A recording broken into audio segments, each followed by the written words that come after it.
أعوذ بالله من الشيطان الرجيم بسم الله الرحمن الرحيم لا إكراه في الدين قد تبين الرشد من الغي صدق الله العظيم. نن مو د سوره بقره درس نمبر 146 شروع کو. په دغه کې به موږ تاسې د سوره بقره آیات نمبر 255 ترجمه او تفسیر ویایو. اول به ترجمه ته راشو.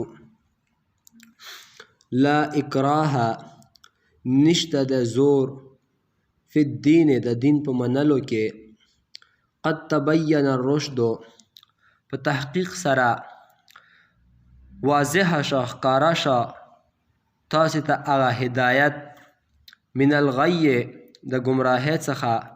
فمن یکفر بس چا چې انکار وکړه څوک چې منکر شه بالطاغوت د طاغوت په عبادت باندې یعنی د شیطان نه ویؤمن بالله او ایمان راوړه په الله باندې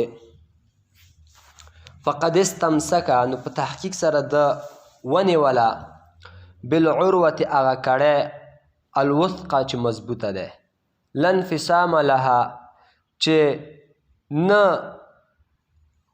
شکېدل نشته هغې دپاره ماتېدل نشته هغې دپاره. والله او الله چې د سمیع ښه اورېدونکی دی د ټولو اقوالو لره علیم او ښه خبر دی د ټولو احوالو نه.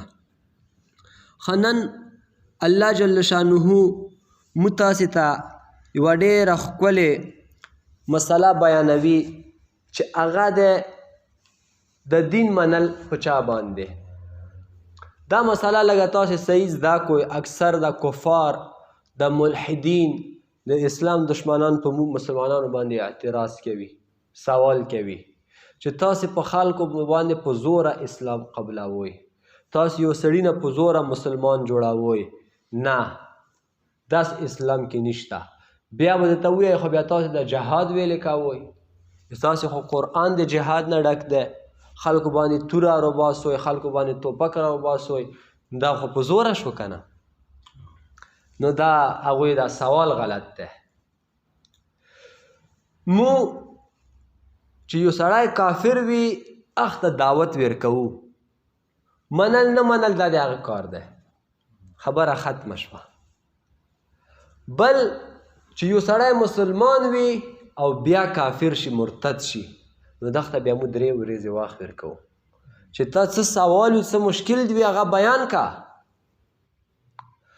که هغه هېڅ نه سوال لري نه مشکل لري هسې خوند نه بس کافر شوی دی یا څه لالچ پیسو دپاره شوی دی نو بیا به د دغه سر څه کېږي قلم کېږي ځکه دا خو باغي شه کافر او دغه کې فرق دی. مرتد شه دا باغي شه دا د الله سره جنگ شروع کا که دا مو مړ نه کړو سبا بل ارجګېږي بل ارجګېږي هلته به هغه ته بل څوک پیسې ومني نو انسان خو ډېر حریص دی د پیسو لالچي دی نو بیا به اسلام نه خلک همداسې ووځي پیسو لپاره. نو مسلمان چې کله باغي شي هغه چې دی مو بیا 3 ورځې وخت ورکوو. همدارنګې یو بالغ هلک دی سړی دی المونځ نه کوي هغه باید وویل شي ته خو مسلمان یې ته خو مکلف یې ته ویلې المونځ نه کوې ځکه ته په خپلې مسلمانۍ په بدلې کې الله نه څه غواړې جنت غواړې او هغې باوجود ته بیا المونځ نه کوې نو بیا خو ته ویلې سره جوړې. دا قانون مو تاسې خپلو کې هم چلوو. تا سره یو مزدور دی کار کوي یو ورځې 100 روپۍ ورکوي او کار نه کوي نو دغه ته بیا پیسې ورکوي نه ورکوي او که ورکوي هم خو وایې به چې نن د کسه څه خو مې ونې سبا د شړم که دا حالات دي وي نو همداسې د الله قانون هم دی. په اسلام کې زور نشته دی. عمر رضی الله عنه په دور کې یوه بوډۍ ښځه وه بس مړ کېدو ته نږدې وه. عمر رضی الله عنه ته چې هرڅه راشه مسلمانه شه هغې بدبختې ووې په د اخر عمر کې زه خپل مذهب نه پرېږدم. نو عمر رضی الله عنه دا آیاتو ته وویل لا اکراه فی الدین دین په قبلولو کې زور نشته ده. نو که عمر وختي وه چې هغه په زوره مسلمانه کړې وه خو مسلمانه یې نه کړه، بس هغې خپله خوښه ده. همدارنګې چې کله رسول الله صلی الله علیه وسلم مدینې منورې ته هجرت نه وه کړی، نو مدینې کې دا یهود چې دي دا ډېر تیز دماغې دي. نن سبا هم تاسې کس وي که نه، ډېر لږ دي نن سبا په دنیا کې، په شمار دي او نیمه دنیا نه دوی کنټرول دی. بینک د دوی کنټرول کې دی، تجارت د دوی کنټرول کې دی، سیاست د دوی کنټرول کې دی، هر څه. نو هغه وخت هم دوی مدینې منورې کې دا سیاسي حالت دوی کنټرول کې وو، علمي حالت د دوی کنټرول کې وو، تجارت د دوی کنټرول کې وه. مدینې منورې کې دوی قبیلې وې، اوس او خزرج. هغه غریبانان مې په خپلو کې څه جنګ نه اړول. نو رسول الله صلی الله علیه وسلم چې کله راغله حالات چې ولل حالات خو ډېر خراب وو. د اوس او خزرج به هره ورځ په جنګ میاشت کې کال کې په جنګ واړول. هغوی دومره غریبانان شوي وو چې خپل ماشیان هم یهودیو ته ویر کړي وو چې به دا تاسې ساتوئ تعلیم معلیم په کوئ موږ نشو ساتلی.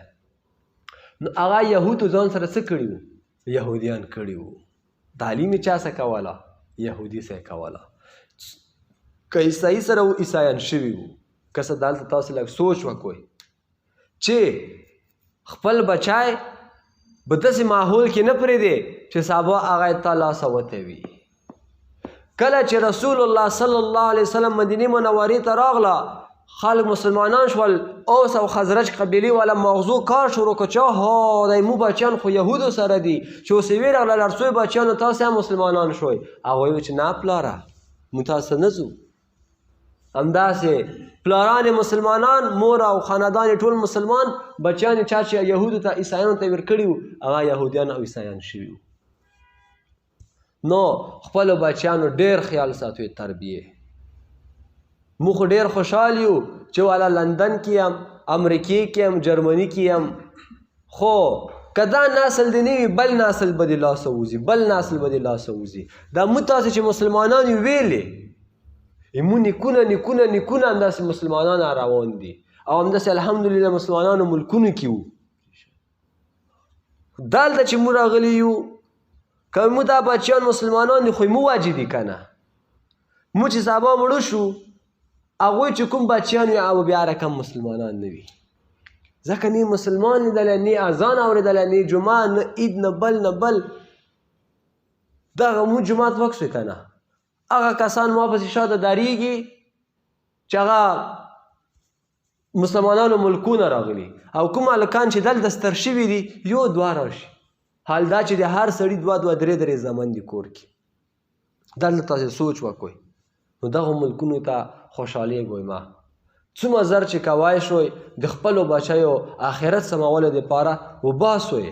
که نوره نشي کولی کال کې یوه دوره ورکوه چې هلته حالات وکسي، هغوی ذهن جوړ شي، بیا یې راوله. داسې نه چې هغې دنیا کې بیا الله پاک تا په دغو بچیان الماسیانو باندې راونیسي. حدیث شریف دی الا کلکم راع وکلکم مسئول عن رعیته. تاسو کې هر یو چې دی ذمہوار دی او هر یو نه به د خپلې مسؤلیت بارے کې څه کېږي؟ پوښتنه کېږي. ته د خپل کور مسؤل یې، ته د خپل، زه د خپل، هر یو د خپل کور. نو ډېر سوچ کوئ دغې مسئلې ته. نو هغوی بچه بیا چې رسول الله صلی الله علیه وسلم هغه یهودیان مدینې نه شړل که نه، هغه چې د مسلمانانو بچیانو سره غټ شوي وو هغه یې هم ورسره لاړل. پلارانو ته بچیانو چېرته څوی؟ نه نه موږ بس دا خلک صحیح دي، تاسې هسې ګډ وړیا یو. د نبي علیه السلام په دور کې خلک لاړل یهودیانو سره خیبر ته. نو ډېر خیال ساتوئ. لا اکراه فی الدین، نشته د زور په منلو د دین کې. قد تبین الرشد، په تحقیق سره بیان شوی د هدایت، من الغی، د گمراهۍ څخه. فمن یکفر، بس څوک چې کافر شي یعنی انکار وکي، بالطاغوت، د طاغوت د عبادت نه. طاغوت چاته یایي؟ مفسرینو ډېرې خبرې پکې لیکلي. څوک یې چې د شیطان عبادت، څوک یې بت، څوک یې جادوګر، څوک یې ساحر، څوک یې کاهن. خو دا څومره نمونه چې ما وختل دا ټول کافران دي. بس دا عبادت نه چې ته منکر شوې ته مسلمان یې. چې د هیڅ چا عبادت هم نه کوي، صرف د الله عبادت کوي، ته مسلمان یې.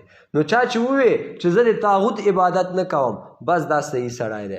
ویؤمن بالله، او ایمان یې راوړه په الله باندې، فقد استمسک، بس د په تحقیق سره مضبوطه ونیوله، بالعروة الوثقی، هغه کړی مضبوطه. دا یوه کیسه ده دغه بارې کې. عبدالله ابن سلام رضی الله عنه دا ډېر ښکلی صحابي و. اول یهودي و، د یهودیانو ملا و، خو بس الله ورته هدایت کړی او مسلمان شو. ده وی چې زه وارو جمعه ته لاړم، یو سړی راغی ډېر ښکلی نوراني مخ یې وه، کمزوری غونته، لمونځ یې وکړه چې ووتلو، خلکو وایي چې دا جنتي دی. ما وایي چې تاسو ته څنګه پته ولګي چې دا جنتي دی؟ زه اوس یې ویرغلم، جومات نه ووتم، هرګیر مې وکړه چې دا خلک وایي چې دا جنتي دی. هغه ته ووایي چې دا خلک ته دا خبره نه وه پکار چې ما بارې کې وایي چې دا جنتي دی. خو بس دومره یوه کیسه ده چې کله رسول الله صلی الله علیه وسلم ژوندی و، نو هغه وخت کې ما خوب ولیده. داسې خوب مې لیدله چې یوه د وسپنې ستنه وي او دا اسمان ته جګه شوي وي، او هغه وسپنې ستنې په سر کې یوه کړه وي. ما ته یې سړی وي چې دغه نه وروخېږه، او ښه شین باغونه وي، ښکلي هر څه. ما ته یې زه خو په دغې نشم ختی.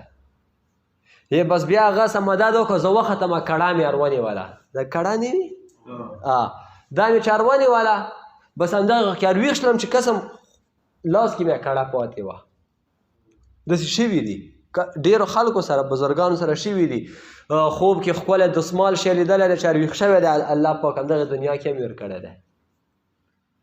نو کړه مې لاس کې وه، رسول الله صلی الله علیه وسلم ته مې دا خوب ووی، هغه ته تعبیر راکړه چې تا هغه شنه شنه باغونه لیدل، هغه اسلام و. اسلام چې د تک شین دی، او چې دا کومه ستنه جګه شوې وه دا دین دی، او کومه کړه چې تا نیولې ده دا ایمان تا مضبوط نیولی دی، او ته به انشاءالله همدغه ایمان سره مړ کېږې، ته جنتي یې. دا ښکلی خوب دا تعبیر و. خوب چې کسې ښه خوبونه کسې پوه شي تا ایمان ښه دی. او که خوب کې وروره ګوله کله تشناب کسې، کله شراب کسې، کله غلط شیان کسې، پوه شه ته ګناهګار یې. دا خوب دا تعبیرونه دي. که خوب کې د صحابه لیدل، پیغمبران دی لیدل، قرآن دی لیده، خانه کعبه دی لیده، جومات دی لیده، دا ښه تعبیر دی. اوبه سپینې اوبه چې دی لیدې دا ښه تعبیر دی. خړې اوبه ښه تعبیر نه دی. شنې ونې دا دی لیدې دا ښه تعبیر دی.